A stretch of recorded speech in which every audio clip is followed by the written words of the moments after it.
Previously on Half Hour Call. An accurate record of the technical blocking of the show, as well as the director's vision, is vital, especially for a long-running show. Most stage managers will create something called a blocking slip sheet to put between each page of the script. This allows you to optimize the page for your blocking notation system and add in miniature ground plans so that you can keep spacing notes. If you assemble the pages first and then hole punch everything, your life is going to be so much easier than hole punching the script, then hole punching your blocking slip sheets and putting them into your binder one by one. No two stage managers take blocking notation in the same way. If you ask 100 different stage managers, you'll get 100 different answers. Everyone agrees that X means cross, and if you're working on a proscenium show, everyone agrees on the stage directions being stage left, stage right, upstage, downstage, all of that jazz. If your system isn't intuitive, change the system. Sometimes you'll see blocking notation that looks like hieroglyphics, and I'm just like, why? Why are you making this more complicated than you need to? This way, instead of working against your brain by creating some kind of really complex system, you're working with your brain so that you won't have to think about that as much and you can focus on what is really important, which is the blocking that's happening in front of you. Attention cast and crew, this is your half-hour call. Half hour to the top of the show. Half hour, please.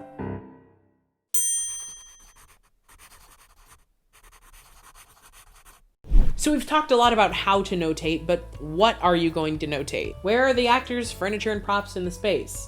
What are they doing in that space? Why are they doing that thing, and how are they doing that thing if the director specifies it? You don't need to notate choreography. That's the dance captain's job to maintain, not yours.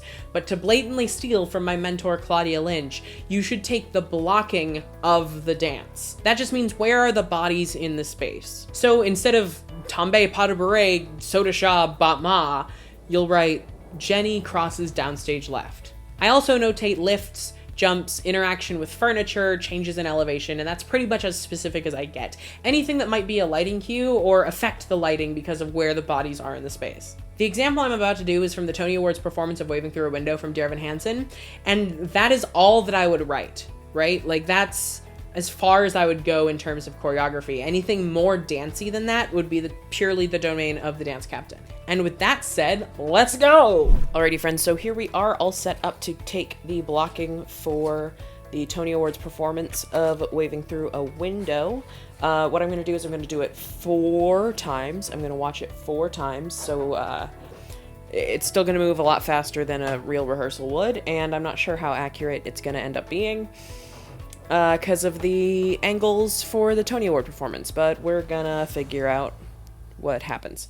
So here we are, and let's go ahead and get started. My first run is going to be with blue, and I'm going to get as much as I possibly can. Here we go. All right. I learned to slam on the brake before I even turned the key. Step out of the sun if you keep getting burned. Cross center. Step out of the sun because you learned, On the outside, learned.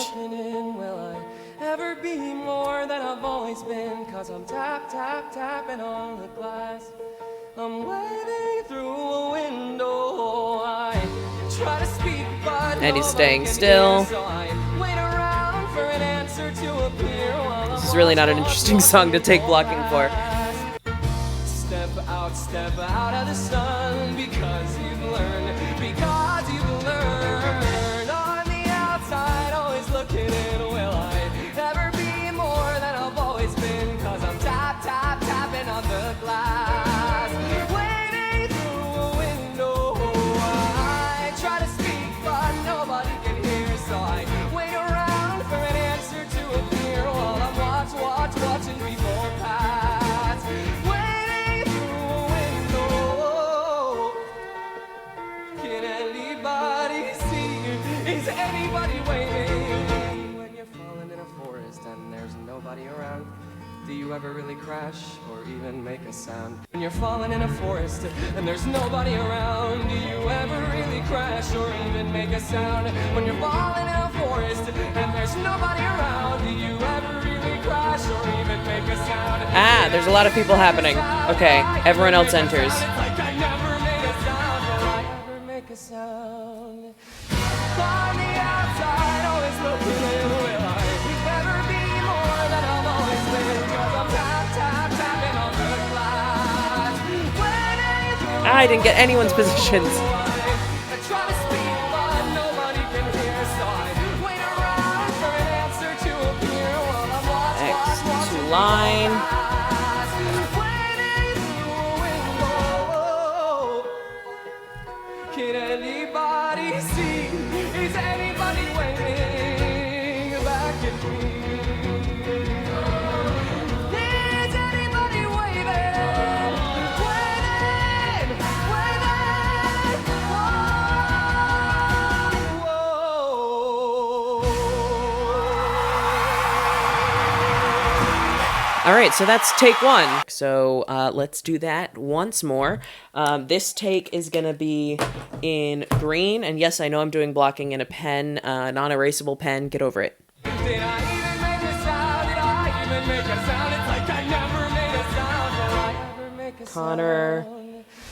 On the outside, Heidi, will I Jared, more than I've Larry, Alana, on the glass? Cynthia. Waiting through a window.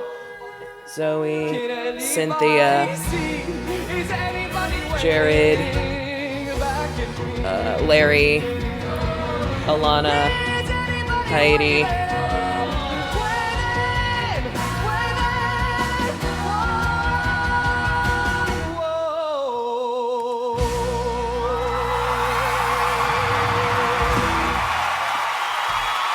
All right, past two. I got most of it. Oh, that's another thing. I don't have numbers. You'd normally want to put like 0, 2, 4, 6, right? All of the numbers just to make your life easier. Or if there were any kind of like a center line or types of things that might make your life a little bit easier. This is going to be my last chance because this is my last pen color. Before I make the mistake, when you're falling in a forest and there's nobody around, do you ever really crash or even make a sound? On the outside, always looking in. Will I try to speak, but nobody Jared, can decide. Wait around for an answer to Zoe, appear while I'm watching people pass. Alana, Waiting Cynthia, Alana, Zoe.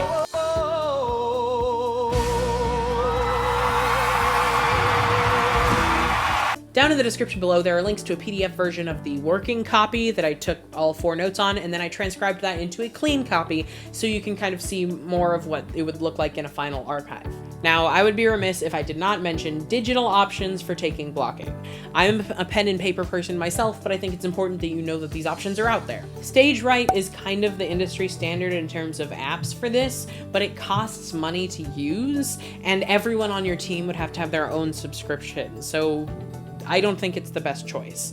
I've seen a lot of people lately using Google Slides to keep track of blocking and props and things. That's a cool option. I've never done it myself, but it's something to explore. And if you're a digital blocking type person, let me know down in the comments below what you use and how it helps you to keep track of blocking.